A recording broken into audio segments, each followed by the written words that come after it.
आदाब, मेरा नाम डॉक्टर सुवर्चला है। मैं जीवा फर्टिलिटी सेंटर्स में साइंटिफिक डायरेक्टर हूँ। मोटे होने से हार्मोनल इम्बैलेंसेस की वजह से क्या फर्टिलिटी प्रॉब्लम्स हो सकते हैं? आइए हम इसके बारे में आज समझते हैं। इसे ओबेसिटी कहा जाता है। जब ओवरवेट से भी ज्यादा वेट हो तो उसे ओबेसिटी कहा जाता है। ये ओबेसिटी की वजह से हार्मोनल बैलेंस जो है वो इफेक्ट हो सकता है, जिसकी वजह से इनफर्टिलिटी महिलाओं में नहीं पुरुषों में भी हो सकता है। ये डिसरप्शंस जो हैं, ये जो प्रॉब्लम्स है, अन्य प्रकार के हार्मोन सिस्टम्स पे असर दिखाते हैं, जिसकी वजह से प्रेग्नेंट होने में प्रॉब्लम हो सकता है। आइए देखते हैं ओबेसिटी की वजह से कौन से हार्मोनल इम्बैलेंसेस हो सकते हैं, कौन से प्रॉब्लम्स हो सकते हैं और इसकी वजह से इनफर्टिलिटी या प्रेगनेंसी में बाधा कैसे पड़ सकती है। सबसे पहला इशू जो डिस्कस करेंगे वेट से जो रिलेटेड है, ओबेसिटी से, वो है इंसुलिन रेसिस्टेंस और हाइपर इंसुलिनीमिया।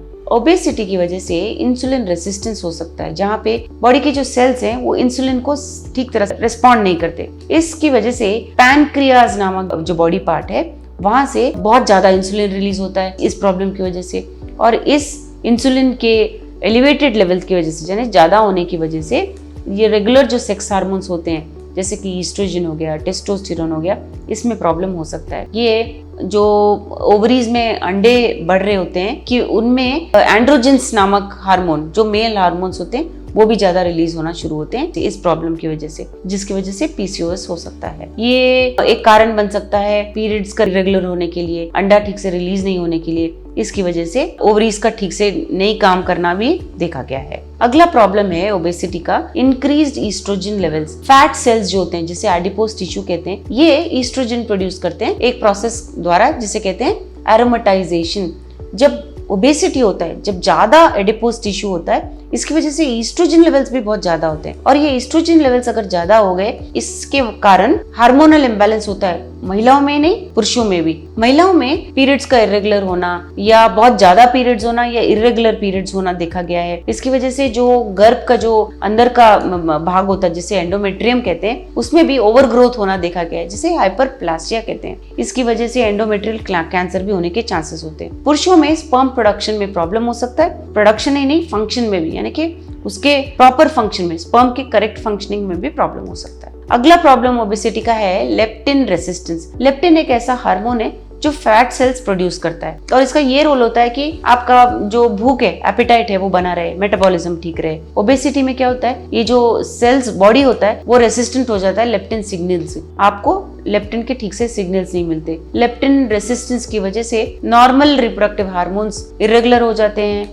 जिसकी वजह से पीरियड्स इरेगुलर होना, या हाइपोथैलेमिक डिसफंक्शन। हाइपोथैलेमस नामक जो भाग होता है ब्रेन के पास, जो हार्मोन रिलीज के लिए आवश्यक होता है, उसमें भी प्रॉब्लम हो सकता है, जिससे अंडा ठीक से रिलीज नहीं हो पाता। ओबेसिटी का अगला प्रॉब्लम है reduced sex hormone binding globulin. ये एक प्रोटीन है, इसके बारे में बताती हूँ। ओबेसिटी में क्या होता है, ये SHBG यानी सेक्स हार्मोन बाइंडिंग ग्लोबुलिन कम हो जाता है। ये एक ऐसा प्रोटीन है जो सेक्स हार्मोन्स जैसे कि टेस्टोस्टेरोन हो गया, ईस्ट्रोडाइल हो गया, उसको जाके बाइंड होता है, और अगर ये कम हो जाए तब ये हायर लेवल में हो जाते हैं। ये जो सेक्स हार्मोन्स हैं ये ज्यादा हो जाते हैं, टेस्टोस्टेरोन, ईस्ट्रोडाइल, जिसकी वजह से हार्मोनल इम्बैलेंस होता है और इनफर्टिलिटी हो सकता है। अगला इफेक्ट है ओबेसिटी का इन्फ्लेमेशन, यानी कि सूजन होना। ओबेसिटी में क्रॉनिक लो ग्रेड इन्फ्लेमेशन देखा गया है। इस इन्फ्लेमेशन की वजह से हार्मोनल सिग्नल के जो पाथवेज होते हैं वो डिसरप्ट होते हैं, और ये जो हाइपोथैलेमस, पिट्यूटरी, गोनाडल, यानी कि ये तीन ऐसे इंपॉर्टेंट पार्ट्स है ब्रेन में जो रिप्रोडक्टिव हार्मोन्स के रिलीज को कंट्रोल करते हैं। इन तीनों के फंक्शनिंग में भी असर पड़ सकता है।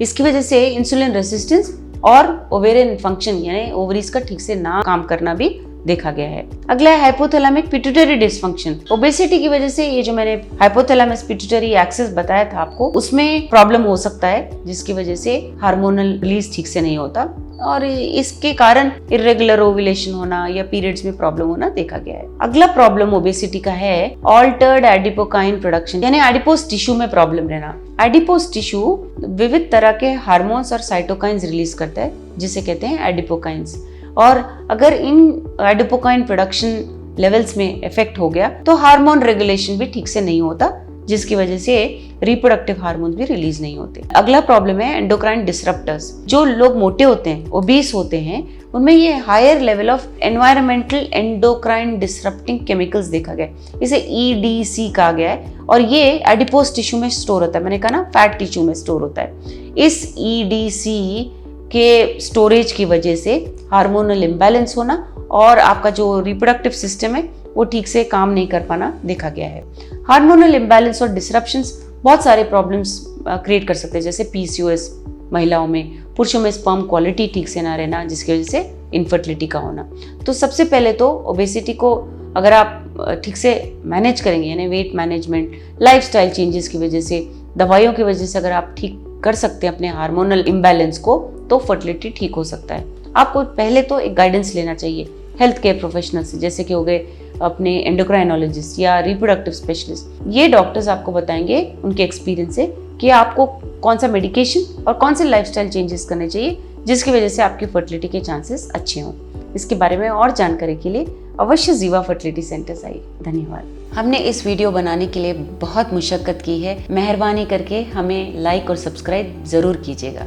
शुक्रिया।